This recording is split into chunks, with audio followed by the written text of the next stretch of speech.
Bismillahirrahmanirrahim. Assalamualaikum warahmatullahi wabarakatuh.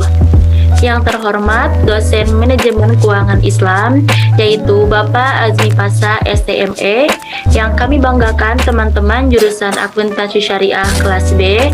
Puji syukur kehadirat Allah Subhanahu wa Ta'ala yang telah memberikan nikmat yang begitu luar biasa untuk kita, dan tidak lupa juga sholawat beserta salam marilah kita curahkan kepada Nabi besar kita, Nabi Muhammad Sallallahu Alaihi Wasallam. Pada kali ini, saya Indri Damayanti yang akan berperan sebagai moderator, dan topik yang akan kita bahas pada diskusi kali ini yaitu mengenai manajemen kas.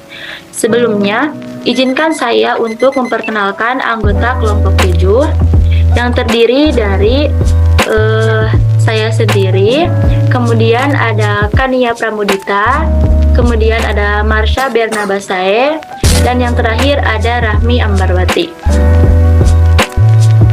Rangkaian acara pada diskusi kali ini yaitu pembukaan, kemudian ada penyampaian materi, yang ketiga ada kesimpulan, yang keempat sesi tanya jawab, dan yang kelima penutup.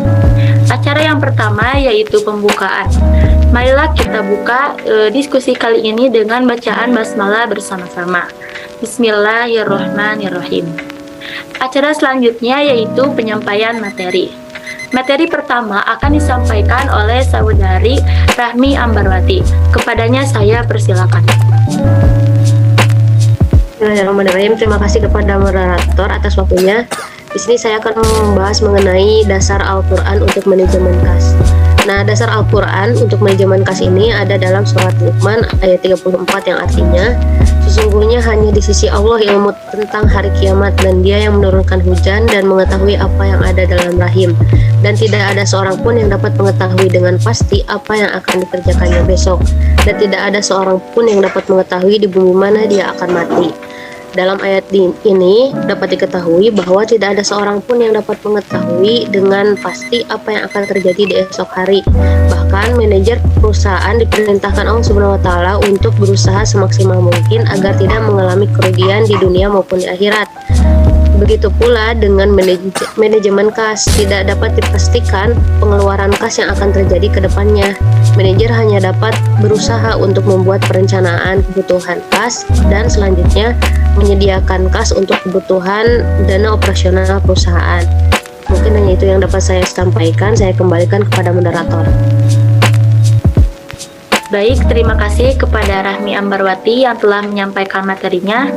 Selanjutnya, materi mengenai pengertian manajemen kas akan disampaikan oleh saya sendiri.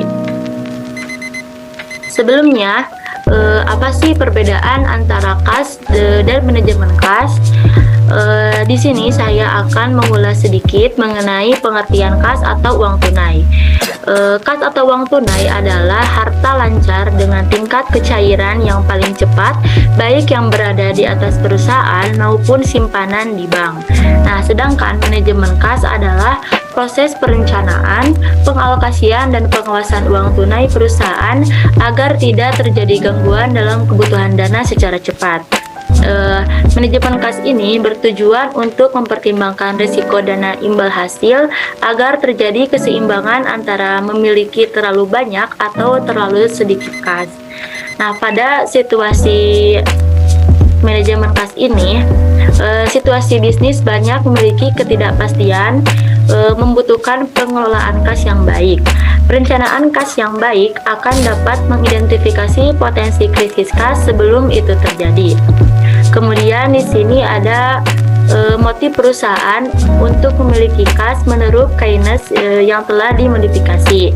Terbagi menjadi 4. Yang pertama ada motif transaksi.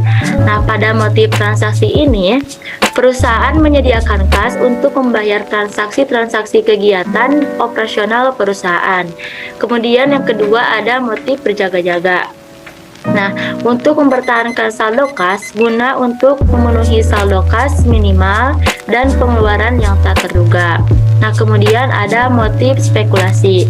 Nah, pada motif ini untuk memperoleh keuntungan dari menginvestasikan kas dalam bentuk investasi yang liquid seperti saham syariah dan reksadana. Kemudian yang terakhir ada motif sosial.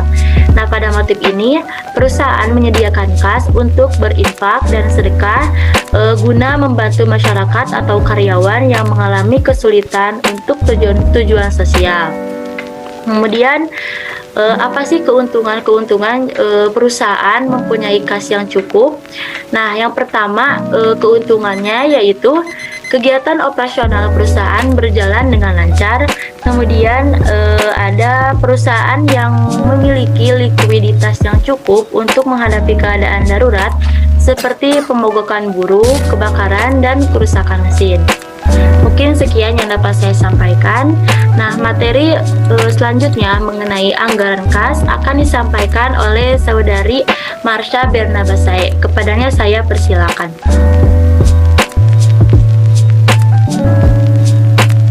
Baik, terima kasih kepada moderator. Di sini saya akan menyampaikan materi yaitu ada anggaran kas. Nah, di sini ada anggaran kas yaitu suatu perencanaan yang menunjukkan penerimaan atau pengeluaran kas dari berbagai sumber untuk mengetahui kebutuhan kas dan kapan akan terjadi surplus dan defisit untuk memperkirakan jumlah kas periode yang akan datang sehingga dapat diambil keputusan jumlah kas yang dibutuhkan. Next slide. Nah, di sini juga ada langkah-langkah penyusunan anggaran kas. Yang pertama ada menyusun anggaran penagihan piutang, yaitu hal ini dilakukan untuk memperkirakan berapa banyak aliran kas masuk yang berasal dari penerimaan piutang. Yang kedua yaitu ada menyusun anggaran penerimaan kas. Nah, di sini yang biasanya terdiri dari penerimaan tunai, penagihan piutang, dan penerimaan lain-lain. Dan yang terakhir yaitu ada menyusun anggaran pengeluaran kas. Nah, next slide. Nah, di sini selanjutnya ada penyusunan anggaran kas. Yang pertama yaitu ada penyusunan anggaran kas itu ada mencakup dua aspek. Yang pertama ada penerimaan kas, yaitu penjualan tunai barang jadi yang diproduksi. Yang kedua ada penagihan piutang. Yang ketiga jualan aktiva tetap. Dan yang terakhir yaitu ada penerimaan lain-lain yaitu non-operating. Yang selanjutnya yaitu pengeluaran kas. Yang pertama ada pembelian tunai bahan. Yang kedua yaitu pembayaran utang bahan mentah. Yang ketiga ada pembayaran upah tenaga kerja langsung. Yang keempat yang terakhir yaitu ada pembayaran biaya pabrik tidak langsung. Nah, selanjutnya yaitu ada faktor-faktor yang mempengaruhi penyusunan anggaran kas. Nah, di sini yang pertama yaitu ada anggaran penjualan, khususnya rencana jumlah barang yang akan dijual dari waktu ke waktu selama periode yang akan datang. Nah, di sini yang dimaksud ini yaitu semakin besar jumlah penjualan, maka akan memperbesar penerimaan kas. Yang kedua yaitu ada keadaan daya beli masyarakat, yang artinya yaitu semakin tinggi tingkat daya beli masyarakat, maka kemungkinan semakin tinggi penjualan barang akan memungkinkan perusahaan memperbesar pula penerimaan kas. Yang selanjutnya yaitu ada kebijaksanaan perusahaan dalam penagihan piutang. Dan ini dimaksud dari yang nomor ini yaitu ada penagihan piutang yang lebih aktif akan mempercepat penerimaan kas, sedangkan sebaliknya penagihan piutang yang kurang aktif akan memperlambat penerimaan kas. Nah, yang selanjutnya yang terakhir yaitu ada anggaran perubahan aktiva tetap, khususnya rencana tentang pengurangan yaitu penjualan aktivitas aktiva tetap. Nah, di sini yang selanjutnya yaitu ada next slide. Nah, ada faktor-faktor yang mempengaruhi pengeluaran kas. Nah, di sini ada 4. Yang pertama yaitu ada anggaran pembelian bahan baku. Nah, di sini berhubungan dengan rencana perusahaan mengenai rencana jumlah dan kualitas bahan baku yang akan dibeli untuk kegiatan produksi. Yang kedua yaitu ada syarat pembayaran yang ditawarkan oleh supplier untuk membeli kebutuhan bahan baku. Yang ketiga yaitu ada anggaran upah tenaga kerja langsung, yaitu semakin besar upah tenaga kerja langsung yang akan dibayar, akan semakin besar pula pengeluaran kas yang akan dilakukan. Yang selanjutnya yaitu ada anggaran biaya pabrik tidak langsung. Nah, semakin besar biaya pabrik tidak langsung yang harus dibayar, akan semakin besar pula pengeluaran kas yang akan dilakukan. Nah, cukup sekian dari saya. Kurang lebihnya mohon maaf. Saya kembalikan kepada moderator.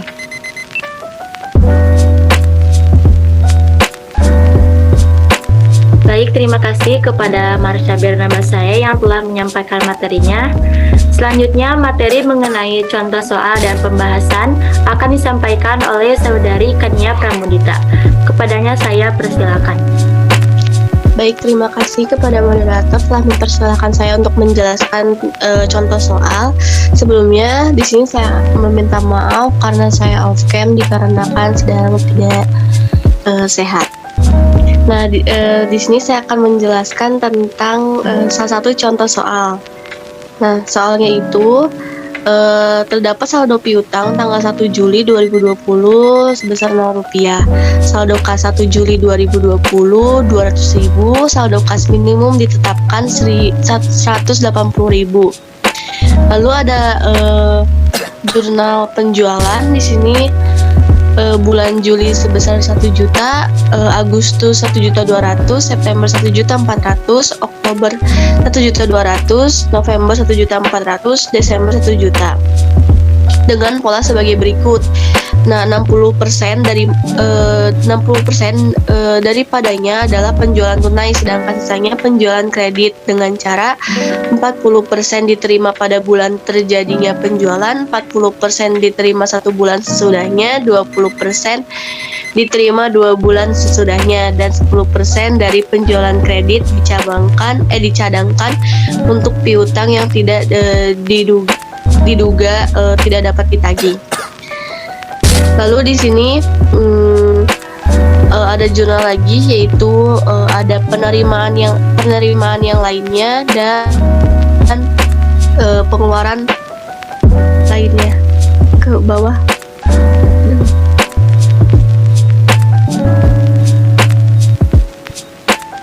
Maaf karena berarti maaf.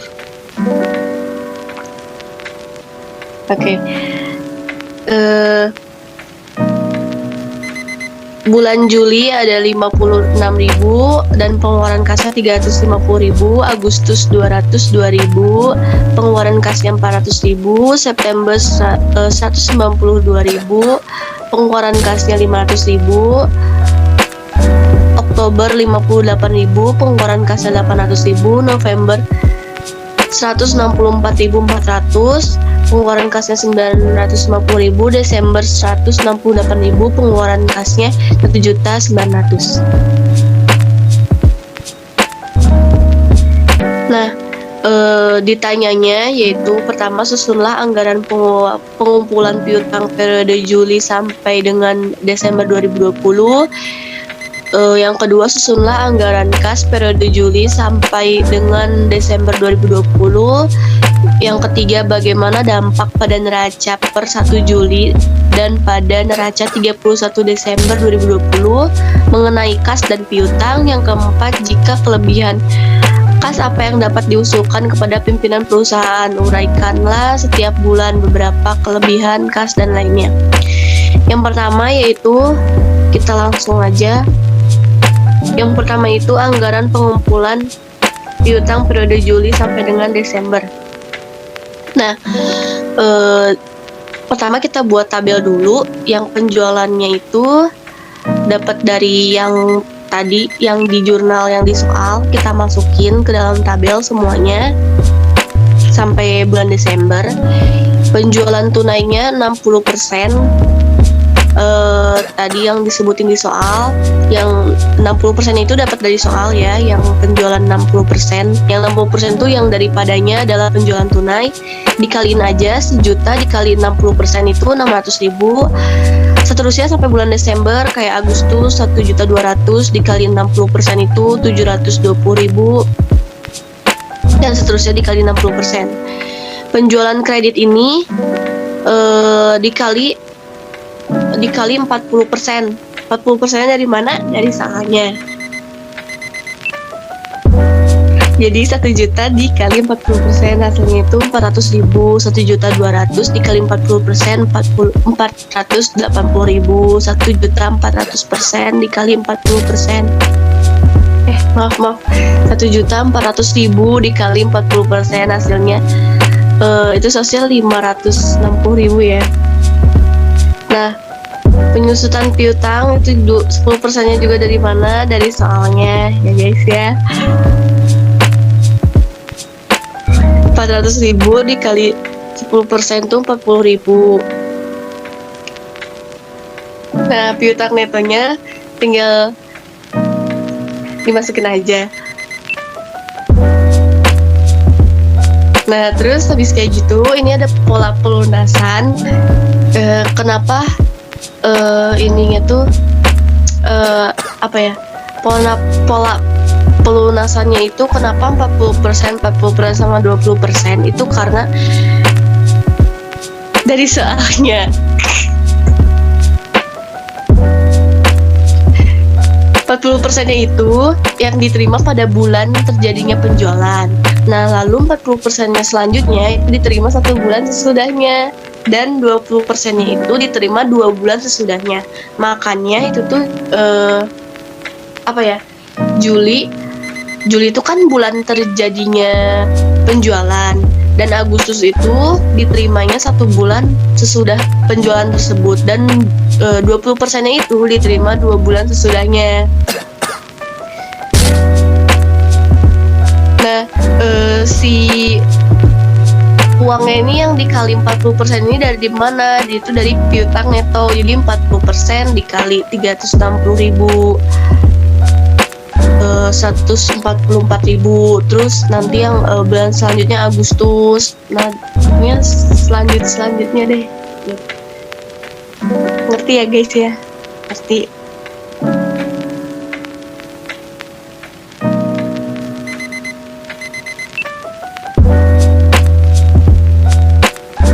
Next ini. Nah,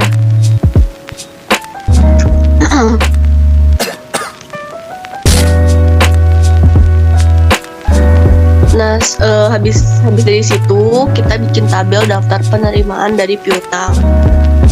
Nah, tadi kan udah ituin ya, ini ada tipe lagi, sisanya 360.000. Maaf. Tadi kan udah dihitung dari pola pelunasan dan lain-lain, sekarang tinggal dimasukin aja.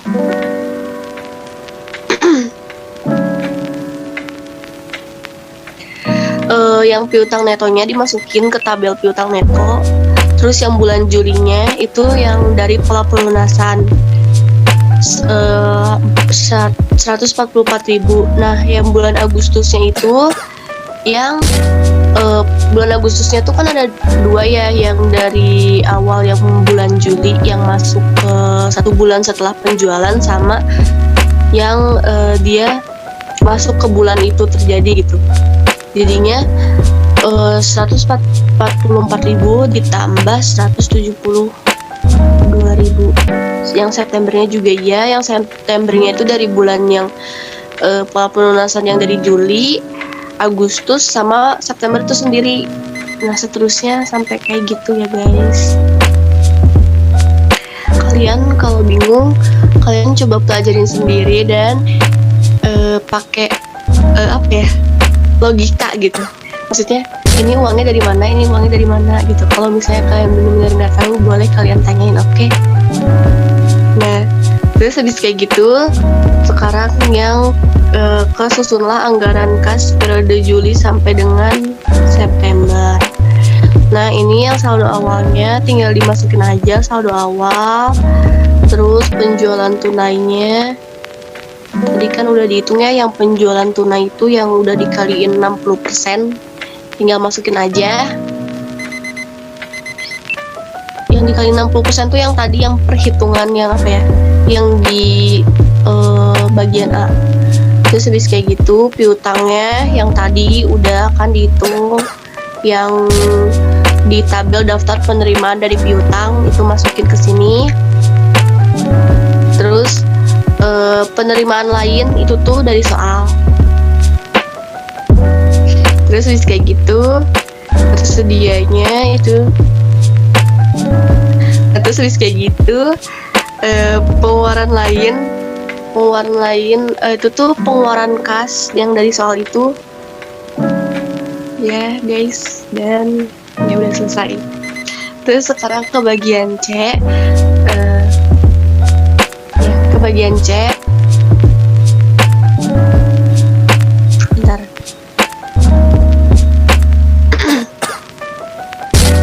Neraca per 1 Juli 2020 dan pada neraca 31 Desember 2020 mengenai kas dan piutang. Neraca awalnya itu kan kasnya 200.000, piutangnya nggak ada. Nah, neraca akhir 31 Desember itu kasnya 2.735.600, terus piutangnya 352.000, penyisihannya 35.000, dan piutang netonya 316.800. Nah, yang keempatnya, yang D-nya, jika ada kelebihan kas, apa yang akan saudara usulkan kepada pimpinan perusahaan? Kelebihan uang kas ialah selisih antara saldo akhir kas dengan kas minimum. Misalkan kas minimum untuk akhir 1 Juli 650.000 dikurangin 180.000, jadi 470.000. Sebaiknya disimpan dalam bentuk kas. Jadi yang saya usulkan kepada pimpinan perusahaan adalah sebaiknya disimpan dalam bentuk kas. Sekian penjelasan dari saya. Mohon maaf bila ada penjelasan yang kurang tepat. Assalamualaikum warahmatullahi wabarakatuh. Saya kembalikan kepada moderator. Kalau misalkan ada yang nggak dimengerti, pelajarin sendiri ya guys. Terima kasih. Baik, terima kasih kepada Kadia Pramudita yang telah menyampaikan materinya. Materi selanjutnya mengenai analisis sumber dan penggunaan kas akan disampaikan oleh Saudari Rahmi Ambarwati. Kepadanya saya persilakan. Oke, terima kasih kepada moderator. Di sini saya akan menjelaskan mengenai analisis sumber dan penggunaan kas. Laporan perubahan kas, cash payment atau laporan sumber dan penggunaan kas adalah untuk mengetahui perubahan kas selama satu periode dan memberikan penyebab perubahan kas tersebut dengan menunjukkan dari mana sumber-sumber kas dan penggunaannya. Laporan ini berbeda dengan laporan laba rugi. Subjek dalam menghitung laporan perubahan kas adalah sumber dan penggunaan kas, sedangkan subjek laporan rugi laba adalah penghasilan yang diperoleh dan biaya yang terjadi tanpa memperhatikan apakah penghasilan itu sudah diterima uangnya atau belum, dan apakah biaya-biaya itu sudah dibayar per kas atau belum. Nah, kalau dasar yang digunakan dalam penyusun laporan rugi laba tersebut adalah dasar tunai, di mana penghasilan baru diakui kalau sudah diterima uangnya dan biaya diakui kalau sudah dibayar tunai. Laporan sumber dan penggunaan kas atau laporan perubahan kas sifatnya atau skupnya lebih luas daripada laporan rugi laba, baik yang penyusunannya berdasarkan kas basis ataupun aktual basis. Laporan sumber dan penggunaan kas akan dapat digunakan sebagai dasar dalam menaksir kebutuhan kas di masa mendatang, kemungkinan sumber-sumber yang ada, atau dapat digunakan sebagai dasar perencanaan dan ramalan kebutuhan kas atau cash flow di masa yang akan datang. Sedangkan bagi para kreditur atau bank dapat digunakan untuk menilai kemampuan perusahaan dalam mengembalikan pinjamannya. Next. Nah, dilihat pada tabel Tabel tersebut menunjukkan bahwa apabila di sisi aktiva terjadi penurunan jumlah dari tahun sebelumnya, maka jumlah penurunan tersebut termasuk ke sumber kas. Sebaliknya, apabila di sisi aktiva terjadi penambahan jumlah dari tahun sebelumnya, maka jumlah kenaikan tersebut termasuk penggunaan kas. Nah, di sisi pasiva, apabila sisi pasiva terjadi kenaikan jumlah dari tahun sebelumnya, maka jumlah kenaikan tersebut termasuk sumber kas. Sebaliknya, apabila terjadi penurunan jumlah dari tahun sebelumnya, maka jumlah kenaikan tersebut termasuk penggunaan kas. Mungkin hanya itu yang dapat saya sampaikan. Saya kembalikan kepada moderator. Baik, terima kasih kepada Rahmi Ambarwati yang telah menyampaikan materinya. Alhamdulillah, untuk penyampaian materi telah tersampaikan. Materi selanjutnya yaitu kesimpulan. Nah, mengenai manajemen kas ini didasarkan pada firman Allah Subhanahu wa taala yang terdapat dalam Quran surat Luqman ayat 34. Kemudian